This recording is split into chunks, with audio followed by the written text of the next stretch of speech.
2. You will hear a guide talking to members of the public who are visiting a football stadium in the UK. First, you have some time to look at questions 11 to 14.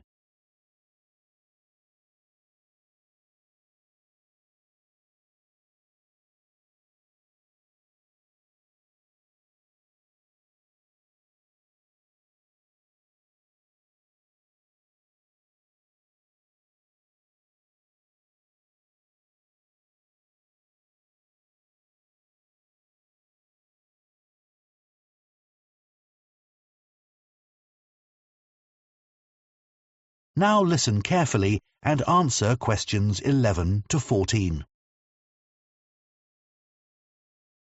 Good morning and welcome to City Football Club. I'd like to give you some useful information about your visit to the stadium today, and then we'll start the tour of the areas of the stadium that are open to visitors. I can see lots of children here today, so just to let mums and dads know a few things before we start. The stadium has lots of stairs and the players' tunnel is very dark.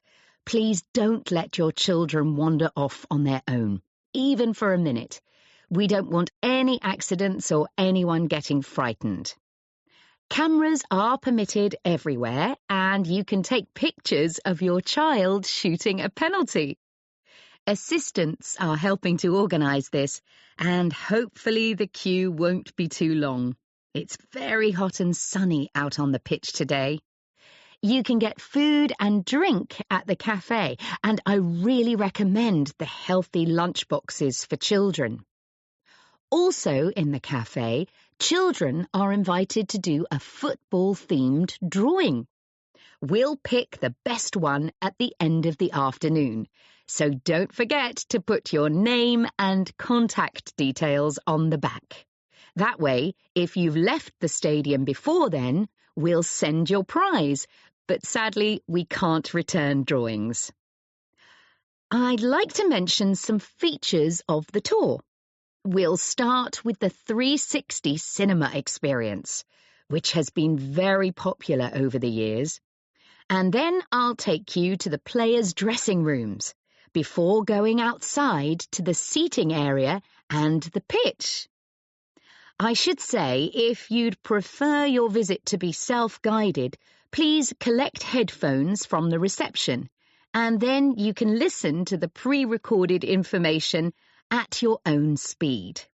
We've only just introduced this feature and would appreciate your feedback. We're thinking of offering tours in other languages in future, so if you have any thoughts on that, we'd welcome those too.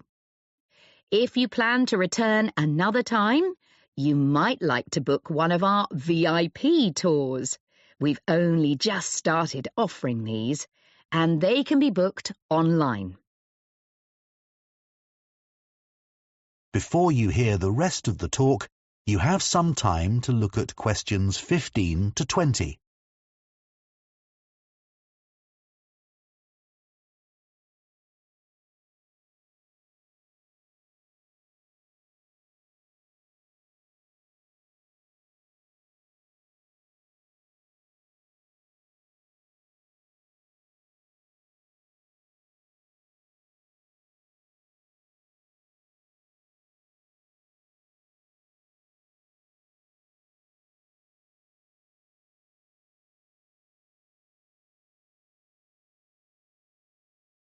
Now listen and answer questions 15 to 20.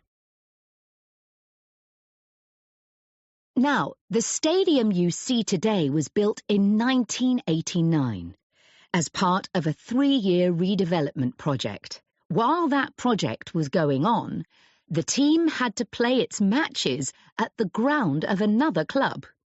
Apart from that, the club has been here on this site since 1870.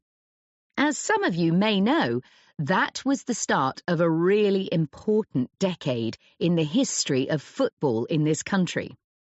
For example, 1870 was also the year that football teams started to include a player whose role it was to guard the goal. It's hard to imagine what the game must have been like without someone in that position, isn't it?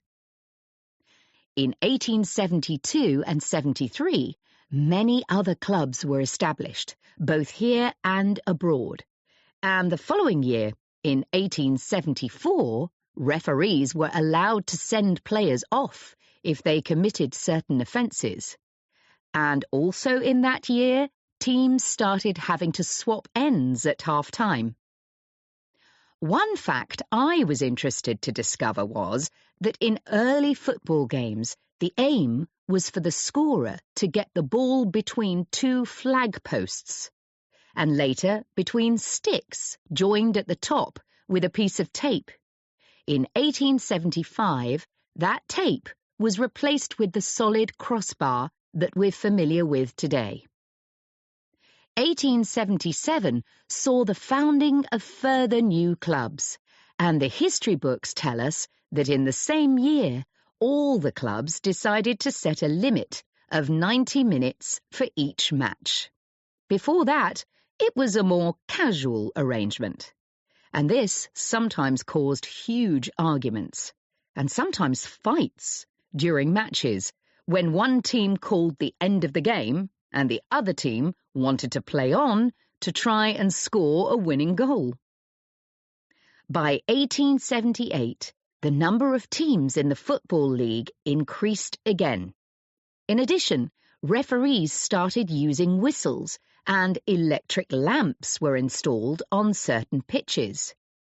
This was a significant change, as games could then be played in the evenings all year round. In 1880, clubs began to charge fans for admission to games, even though players were still amateurs and had other proper jobs.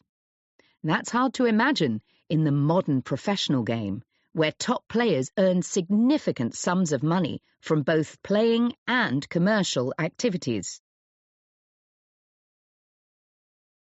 That is the end of part 2. You now have 30 seconds to check your answers to part 2.